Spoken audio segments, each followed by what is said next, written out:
আসসালামু আলাইকুম। কুকমিক চ্যানেলে সবাইকে আমন্ত্রণ।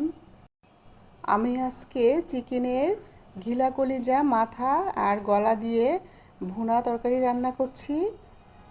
প্যানে পরিমাণ মতো তেল দিয়ে দারচিনি, এলাচ আর একটা তেজপাতা দিয়ে আমি একটু গরম করে নিয়ে এখানে পেঁয়াজ কুচি দিয়েছি। পেঁয়াজ কুচিগুলো একটু হালকা ব্রাউন করে নিয়ে আমি এখানে আদা রসুন আর পেঁয়াজের পেস্ট দিয়ে আমি এখানে হলুদ, মরিচ আর গরম মশলার গুঁড়ো দিয়ে লবণ দিয়েছি।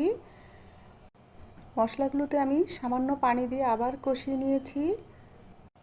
এখন দিয়ে দিচ্ছি চিকেনের ঘিলা, গলা আর মাথা। কলিজা আমি পরে দিব, কলিজাটা একটু নরম, প্রথমে দিলে তরকারির কালারটা একদমই নষ্ট হয়ে যায়, তাই আমি এটা মাঝামাঝি পর্যায়ে দিব।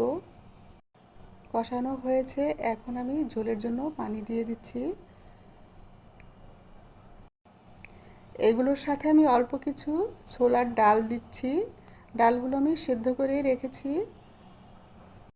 আমি চিকেন রান্না করার সময় চিকেনের কলিজা আমি চিকেনের সাথে দেই না।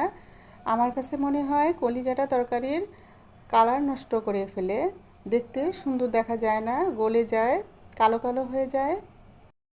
গিলা কলিজার তরকারিটা রান্না করা হয়ে গিয়েছে, এখন কেমন হয়েছে জানাবেন। আমার পাশে থাকবেন। আল্লাহ হাফেজ।